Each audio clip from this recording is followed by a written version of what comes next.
আসসালামু আলাইকুম বন্ধুরা, কেমন আছেন সবাই? ট্রাভেল উইথ হালিম চ্যানেলের পক্ষ থেকে আপনাদের সবাইকে স্বাগতম।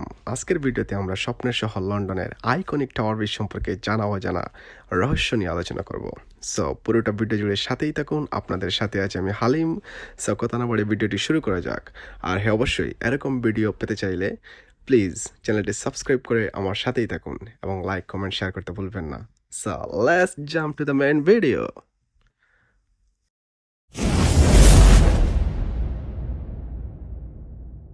থেমস নদীর উপর দিয়ে স্থাপন করা এই ব্রিজটা হচ্ছে বিশ্বের সবচেয়ে জনপ্রিয় ও বিখ্যাত ব্রিজ। প্রতি বছর গড়ে ৫ লক্ষ পর্যটক ঘুরতে আসেন এই ব্রিজটিতে। কিন্তু এই মহিমান্বিত ব্রিজটা দেখতে অনেক পুরনো আমলের ব্রিজ বলে মনে হয়।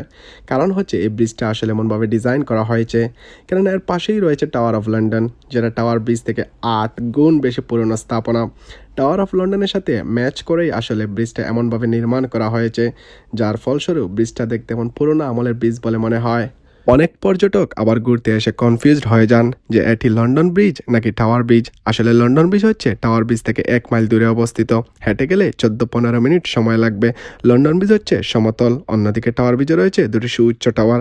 এক একটি টাওয়ারের উচ্চতা হচ্ছে ২১৩ ফুট এবং টোটাল ব্রিজের দৈর্ঘ্য হচ্ছে ৮০০ ফুট। পাশের টাওয়ার অফ লন্ডনের প্রভাবে ব্রিজটির নামকরণ করা হয়েছে টাওয়ার ব্রিজ। প্রতিদিন ৪০০ জন শ্রমিকের ৮ বছর সময় লেগেছিল এর নির্মাণশৈলী শেষ করতে। পরিশেষে ১৮৯৪ সালের ৩০শে জুন ব্রিজটির শুভ উদ্বোধন করেন তৎকালীন রাজা এডওয়ার্ড প্রিন্স অফ ওয়েলস ও তার সহধর্মিণী আলেকজান্ডার প্রিন্স অফ ওয়েলস। সেই হিসেবে ব্রিজটির বয়স প্রায় ১৩০ বছর এবং ১.১ মিলিয়ন পাউন্ড খরচ পড়ছিল ব্রিজটির নির্মাণ কাজে। তখনকার সময় এটি অনেক বড় বাজেট ছিল। ১৮ শতাব্দীর শেষ সময় পূর্ব লন্ডনে অনেক বেশি জনবসতি গড়ে ওঠে, কারণ তখন ব্রিটিশরা পৃথিবীর রাজত্ব করছিল এবং লন্ডন ছিল তাদের কেন্দ্রবিন্দু। সেজন্য লন্ডনের ক্রমবর্ধমান জনসংখ্যা শুধু বেড়েই চলছিল। ১৮২০ সালে লন্ডনের জনসংখ্যা ছিল ১০ লাখ, সেখানে ১৮৯০ সালে আসতে না আসতেই তা হয়ে যায় ৫০ লাখ। লোক ও যান পারাপারের জন্য ব্রিজ নির্মাণ অত্যাবশ্যকীয় হয়ে পড়ে। কিন্তু পূর্ব লন্ডন যেহেতু তাদের প্রধান বন্দর, তাই ব্রিজ নির্মাণের লম্বা জাহাজগুলো যাতে আটকে না যায় কিংবা বাধাগ্রস্ত না হয়, সেজন্য ব্রিজ উঠানামা করতে পারে এরকম ব্রিজের প্রয়োজন দেখা দেয়। টাওয়ার ব্রিজকে অনেকে আবার ড্রব্রিজ চিন্তা করে থাকেন।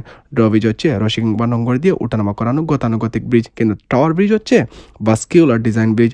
ভাস্কিউলার শব্দটি ফ্রেঞ্চ শব্দ সিসো থেকে এসেছে। প্রত্যেকটা ভাস্কুলার হচ্ছে ৩০ মিটার লম্বা ও ১০০ টনের চেয়েও বেশি ওজন। এখানে কাউন্টার ব্যালেন্স করে ব্রিজ ওঠানামা করানো হয়। ৯০ সেকেন্ডে ব্রিজটি উঠতে পারে ৮৬ ডিগ্রি অ্যাঙ্গেলে। শুরুতে ব্রিজটির মেকানিজম ছিল ইঞ্জিন চালিত হাইড্রোলিক, পরবর্তীতে সেটি ইলেকট্রিক চালিত হাইড্রোলিকে রূপান্তরিত করা হয়। জাহাজ যাওয়ার জন্য যখন ব্রিজটি খুলে দেওয়া হয়, তখন যেন পথচারীর অপেক্ষা না করে উপরের সাইডক ব্যবহার করে রাস্তা পার হতে পারে, সেজন্য উপরে সাইডক রাখা হয়। কিন্তু এটা বেশি দিন ব্যবহার করা হয়নি। এখানে কয়েক স্টেপ সিঁড়ি বেয়ে উপরে ওঠা এবং উপরে ওঠার পর পকেট চুরি ও অনৈতিক কার্যক্রমের জন্য ১৯১০ সালে বন্ধ হয়ে যায় এই দুটি সাইডক, এবং এই বন্ধ ৭২ বছর পর্যন্ত অব্যাহত ছিল।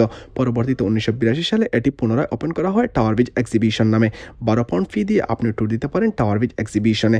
টাওয়ার ব্রিজের ইতিহাস এবং আগে কিভাবে স্টিম ইঞ্জিন দিয়ে টাওয়ার ব্রিজ পরিচালনা করা হতো তাও দেখে আসতে পারেন এই টাওয়ার ব্রিজ এক্সিবিশনে। টাওয়ার ব্রিজ এক্সিবিশনের সাইডক দিয়ে আপনি উপভোগ করতে পারেন লন্ডনের দৃশ্য এবং বাকুয়ে গ্লাস সেকশন আছে ফ্লোরে। এর উপর দিয়ে হেঁটে আপনি নিচের দৃশ্য অবলোকন করতে পারেন খুব সহজে। নিচ দিয়ে কীভাবে মানুষ চলাচল করছে, কীভাবে গাড়ি চলাচল করছে, এবং এই গ্লাসটা হচ্ছে অনেক শক্ত। এই গ্লাসের উপর দিয়ে হাঁটতে ভয়ের কোনো কারণ নেই, কারণ এই গ্লাস একসাথে ২ টাকার ওজন নিতে পারে। তাই হাতে যদি সময় থাকে তাহলে ঘুরে আসতে পারেন আপনি লন্ডন টাওয়ার এক্সিবিশনে।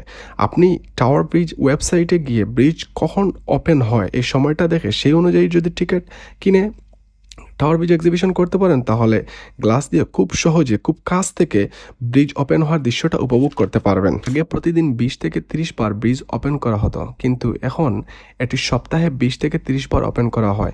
এই ব্রিজটি অপারেট করতে অনেক মানুষের প্রয়োজন হয়। আগে ৮০ জন মানুষ লাগতো এই ব্রিজটি অপারেট করতে, এখন প্রযুক্তির সহায়তায় ১২ জন মানুষ লাগে এই ব্রিজটি অপারেট করতে। কিছু জিনিস আছে লন্ডনে যে এখনও চেঞ্জ করা হয়নি, যেমন রিভার ট্রাফিককে প্রাধান্য দেওয়া হয় বেশি রোড ট্রাফিক থেকে, এবং এই ব্রিজ ওপেন করানোর জন্য জাহাজের মালিককে কোনো মূল্য পরিশোধ করতে হয় না। এটা কমপ্লিটলি ফ্রি। জাস্ট ২৪ ঘন্টা আগে তাদের বুকিং দিয়ে জানাতে হবে। যে মানুষটি এই ব্রিজটির নকশা তৈরি করেছিলেন তার নাম হচ্ছে ইংলিশ আর্কিটেকচার স্যার হরেস জনস এবং ইঞ্জিনিয়ার জন উলফবেরি ও হ্যান্ডি মার্ক ব্রুনেল। কিন্তু দুঃখজনকভাবে স্যার হরেস জনস এই ব্রিজটির সমাপ্তি দেখে যেতে পারেননি। ব্রিজটির কাজ শুরু হওয়ার ১ বছর পর তিনি মারা যান। জর্জ ডি স্টিভেনসন তার পরিবর্তে ব্রিজের অসম্পূর্ণ কাজ সম্পন্ন করেন। এই ব্রিজের রং লাল, সবুজ আর নীলের সমন্বয় শুরু হয়েছিল 1977 সালে কুইন এলিজাবেথের দ্বিতীয় সিলভার জুবিলিতে। এর আগে এটি ছিল চকলেট ব্রাউন কালার, যেটা আপনি এখনো দেখতে পারবেন টিকিট নিয়ে টাওয়ার ব্রিজ এক্সিবিশনের ভিতরে ঢুকলে। এখন টাওয়ার ব্রিজ এক্সিবিশনের ভিতরে সিঁড়ির গায়ে চকলেট ব্রাউন কালারটি রয়েছে। টাওয়ার ব্রিজের ইতিহাসে কিছু উল্লেখযোগ্য ঘটনা রয়েছে। 1912 সালে ইঞ্জিনিয়ার এবং stunt pilot Francis McClean helicopter নিয়ে টাওয়ার ব্রিজের উচ্চ সাইডওয়াকের নিচ দিয়ে উড়ে গিয়েছিলেন।